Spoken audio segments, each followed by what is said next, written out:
Alhamdulillahirrabbilalamin, puji syukur kehadirat Allah Subhanahu wa Ta'ala yang hari ini telah kembali mempertemukan kita dalam keadaan sehat, sehat lahir, sehat batin, insya Allah ya, tidak kurang suatu apapun, dan semoga pertemuan pagi kita ini, pertemuan secara virtual, mudah-mudahan menjadi sumber motivasi buat kita semuanya ya. Salawat dan salam semoga senantiasa tercurah kepada suatu hasanah kita Rasulullah Sallallahu Alaihi Wasallam serta keluarganya, sahabatnya, para tabiin dan siapapun yang tetap istiqomah di jalan Allah, dan semoga kita juga termasuk di dalamnya ya. Teman-teman sekalian, sambil saya menyampaikan materi ya, yuk kita sambil amati diri kita masing-masing ya. Tolong diperhatikan dan sambil diamati. Karena ada dua tipe orang ya. Ada dua tipe orang. Orang yang pertama, dia yang sumber motivasinya dari dalam.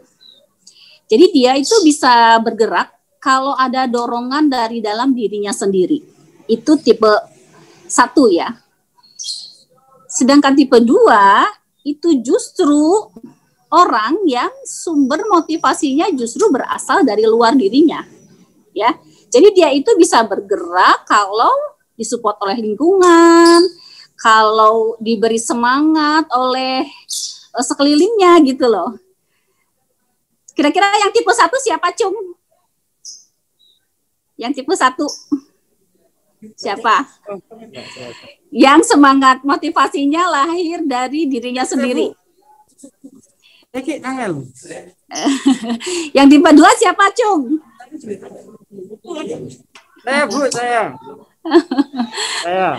Iya ya. Nah, itu ya. Tipe 1 sebenarnya dua-duanya itu baik ya. Dua-duanya itu bagus karena dua-duanya nggak ada kelebihan dan ada kekurangannya juga ya. Kelebihannya untuk tipe yang 1 ya, yang sumber motivasinya dari dalam itu, dia kelebihannya itu tidak akan mudah down ya. Kalau misalnya lingkungannya di sekelilingnya tuh misalnya nyebelin atau mencaci atau misalnya dikritik atau apa tuh nggak mudah down gitu. Kalau yang tipe 1 loh ya, itu kelebihannya. Dan kekurangannya yang tipe 1, dia tuh biasanya itu sulit dinasehati, ini ya, sulit untuk menerima nasihat, yang tipe 1 itu. Dan yang tipe 2, kelebihannya, dia itu justru mudah sekali untuk diberi nasihat. Tapi kekurangannya yang tipe 2 ini, jika mendapatkan kritikan, cacian, atau tidak disemangati oleh lingkungannya, dia itu mudah down. Nah, seperti itu. Pak Dwi telepon. Pak Dwi kata paling kalau aku gitu. Tamatin dulu deh. Maaf ya, sayang. Maaf ya, terusin ya.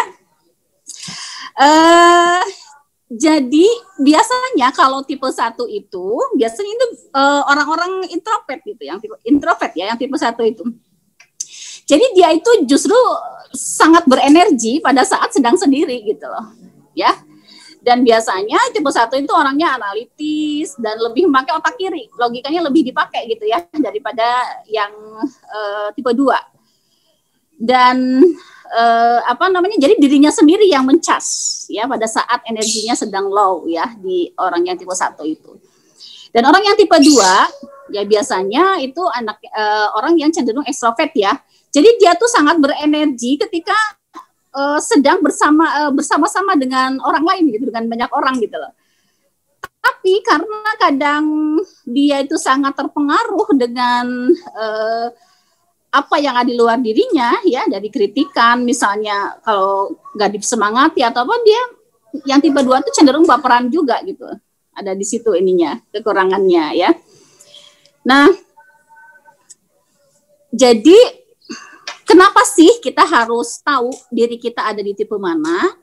Terus harus mengenali dan mengamati secara seksama ya kita ini agar tujuannya apa ya, agar bentar ini kok ya kameranya.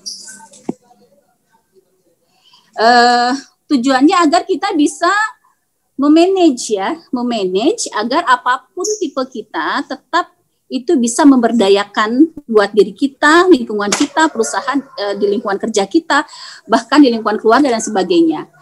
Jadi harus dikenali itu tujuannya agar bisa memanage ya. Nah, ini sebagai tips untuk yang merasa bertipe 1 ya. Yang merasa bertipe 1 itu karena biasanya mendapatkan cas energinya dari dirinya sendiri. Kadang-kadang kalau yang tipe 1 itu, kalau yang parah gitu ya, parah. Itu walaupun orang lain ngomong sampai berbusa sekalipun gitu lah, kalau dirinya tidak mengizinkan dirinya untuk berubah, itu nggak akan bisa ada perubahan sama sekali dalam dirinya itu. Yang tipe 1 tuh kayak gitu kalau yang udah parah banget gitu ya. Nah jadi setelah mengenali seandainya kita ada tipe 1, ya apa yang harus kita lakukan agar kita senantiasa dari hari ke hari semakin baik dan semakin memberdaya ya. Itu harus lebih banyak untuk menambah ilmu ya.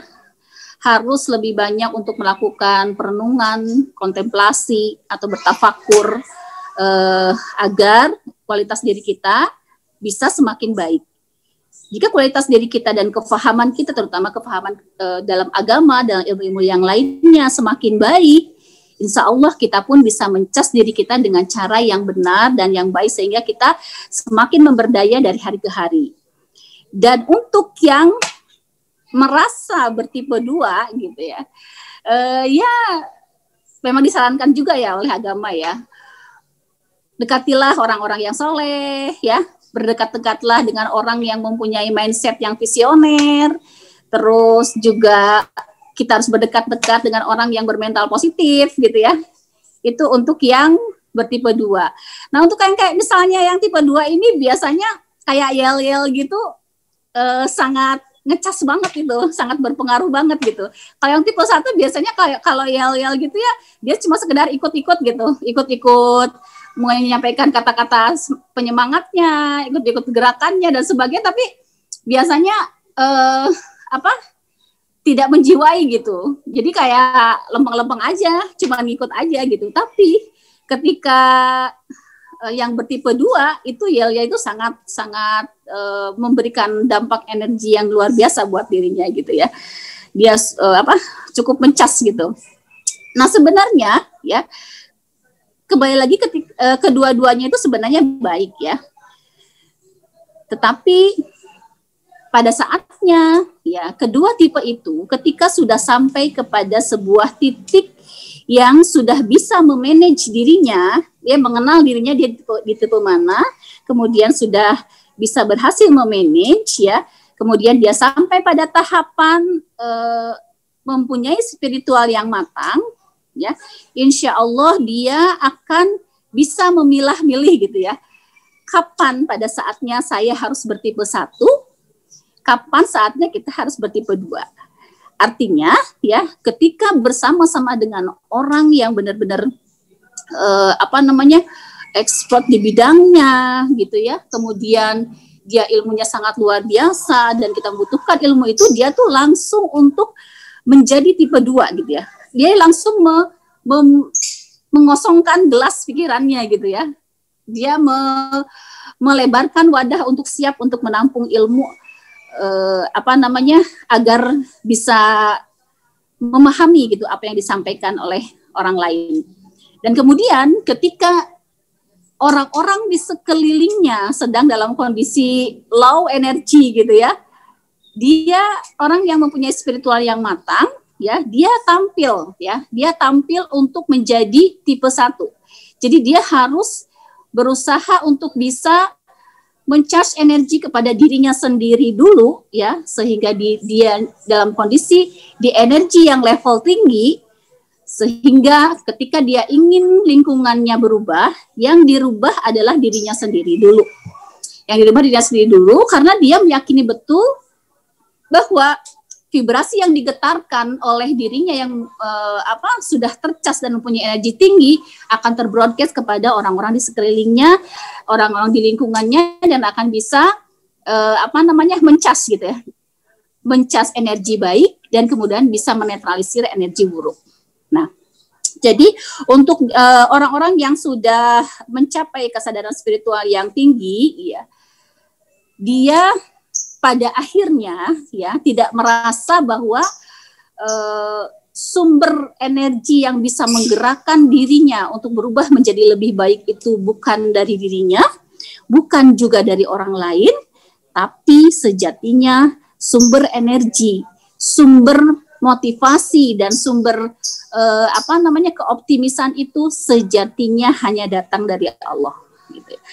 Karena hanya datang dari Allah, maka dia selamanya tidak akan pernah kecewa, karena yang dia gantungkan adalah zat yang memang tidak hanya mempunyai sifat-sifat baik, tapi mempunyai yang sempurna memiliki sifat-sifat baiknya. Sehingga ketika dia bergantung, ketika dia low energinya, merasa sedang down gitu ya, dia larinya nggak ke diri sendiri, dia larinya juga tidak ke orang lain, tidak berharap mendapatkan tambahan energi dari orang lain, tetapi dia langsung berlari kepada Allah. Karena dia yakin sumber energi yang tertinggi, yaitu sumber dari segala sumber energi itu sebenarnya ada pada Allah Subhanahu wa Ta'ala. Ya seperti itu, semoga kita semakin mengenal diri, semakin tahu kita seperti apa, sehingga kita semakin bisa memanage diri, dan pada akhirnya, suara saya masih kedengaran ya? Oh, ya.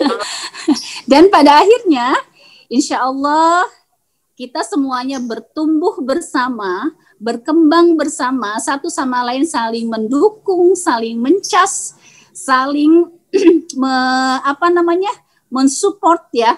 Ketika ada temannya yang merasa down, ya kadang-kadang kalau orang yang tipe 1 tuh ya harus dikenal juga lah ya. Kalau orang yang tipe 1 itu biasanya pada saat down tuh malah dia pengennya dibiarkan sendiri. Malah dimotivasi tuh malah nggak masuk. Jadi pengennya dibiarkan sendiri dulu, ya pengen dia cooling down dulu, dia diberi waktu untuk berdamai dengan dirinya, menerima dirinya sepenuhnya apa adanya, kemudian dia baru berdistraksi secara normal lagi. Biasanya kalau yang tipe 1 gitu. Kalau yang tipe 2 biasanya ketika dia merasa down, dia tuh langsung cari-cari gitu ya. Saya dulu juga sempat kok ada orang kayak gitu ya, misalnya dulu waktu belum paham ya. Sampai datang ke rumah, Bunda tolong, Bunda ngomong apa aja, pokoknya tausiain aku, pokoknya aku biar bisa berubah gitu loh. Kok orang bisa kayak gini ya? Oh ternyata baru ngerti. Ternyata orang yang tipe 1, tipe 2 itu, karena dia memang sumber untuk bisa bergerak tuh harus mendapatkan semangat dulu dari orang lain, harus mendapatkan support dulu dari orang lain. Pada akhirnya jadi dia tuh mencari siapa yang bisa.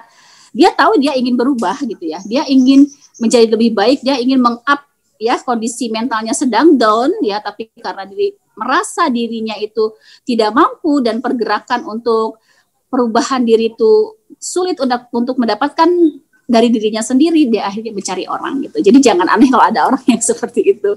Ya mungkin juga sebenarnya kita salah satunya juga ya. Jadi mungkin seperti itu materi hari ini ya.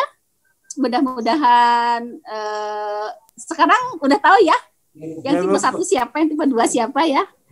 Jadi tidak hanya mengenal diri loh, temannya juga harus dikenal, tipe 1 apa tipe 2. Jadi kita bisa bantu support dia untuk saling sama-sama mendukung dan menyokong demi untuk kebaikan bersama. Begitu ya, insya Allah. Semoga dipahami, semoga bisa diaplikasi. Walau alam bisawab, walafu minkum. Assalamualaikum warahmatullahi wabarakatuh.